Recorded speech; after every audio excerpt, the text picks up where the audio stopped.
this season, we might talk about some political movies today. Now, the genre of political movies is terribly wide. There were social movies in there. In other words, it shows society in general, like, say, a Charlie Chaplin's Great Dictator. Every movie, in a way, is political. But we're going to try to confine ourselves a bit to the ones that more or less directly have to do with the electoral process. Great. I like that as a subject. Because there are a lot of movies that people should see, just for the fun of it, incidentally. Yeah. I think comedies work better, in fact. During the Depression, the best political movies were comic. Maybe also Born Yesterday you like particularly. I loved Born Yesterday because it has to do with an uneducated bombshell whose boyfriend is Broderick Crawford, and he is paying off a congressman. What happens to her, of course, is she gets educated by William Holden, and she, at the end, knows how valuable it is to be an educated citizen when you go to vote. Right. Another of that kind, which has to do with the voting process. Do you remember The Great McGinty? I do. Not as well as you do, because I'm not that total much of a Preston Sturges fan, although he's one of the greatest. Go on. But you have such a great story about Preston Sturges. Made you cry, right? Yeah, right. Someday we'll save that for another time. How Preston Sturges made me cry when he was directing a play of mine. Great McGinty is a homeless man of that time living on the street who is paid to vote 10 times. He manages to vote 10 times in an election, and he ends up running for governor of the state and winning. Correct me if I'm wrong. Yes, sir. But almost every political movie about the electoral process shows it as corrupt. Correct. Yeah, that's right. I mean, there are none of them that show what a wonderful system it is and how we've elected the right person. That doesn't make for drama, but it is interesting. They're all on that side. All the King's Men, I think, too. All the King's Men is one of the most famous. That's about Huey Long. Yes. And how he built up the Kingfish, how he built up his empire. And also Facing the Crowd, another Southern political movie in a way. Wonderful movie.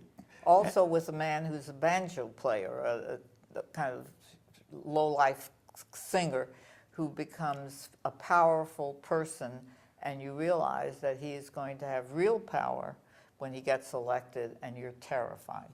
And it's Andy Griffith, who you would never imagine as a bad person. Yeah, it's a very gripping and funny movie. Kazan directed it, and it's an incredible performance by Andy Griffith. And it's generally agreed now that he was jobbed out of the Academy Award. I've forgotten who got it that year, but it was... Oh, really? Yes.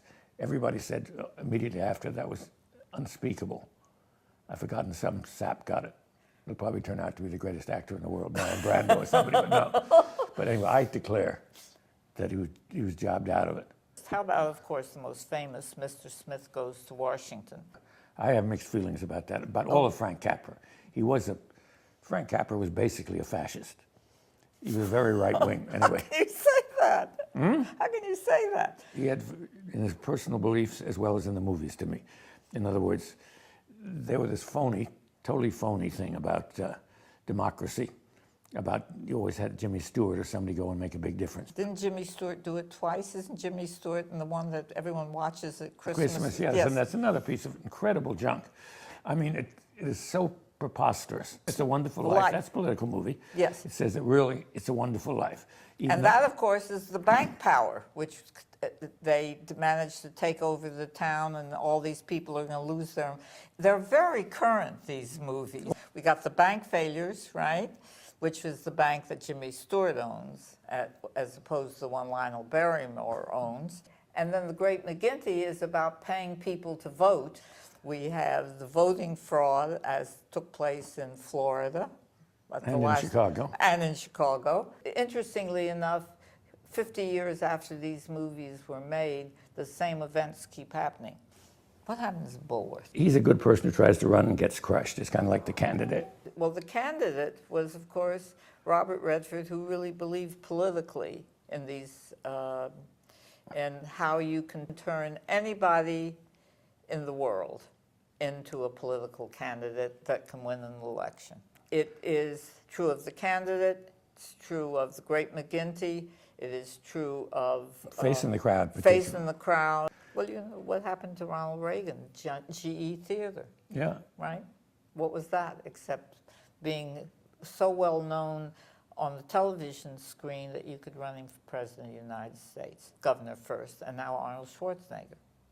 That's right. And George Murphy, who was just a tap dancer, who became a senator by people liking him on the screen. You and I talk all the time about the effect of movies. What they do is make if you respond to the film, you believe that it's going to be okay, that in the American system, right will always conquer, which I'm afraid I'm beginning to think is not always true. Well, that's American exceptionalism, which is Yes. a standard right-wing belief. Most of these movies, the studios were conservative.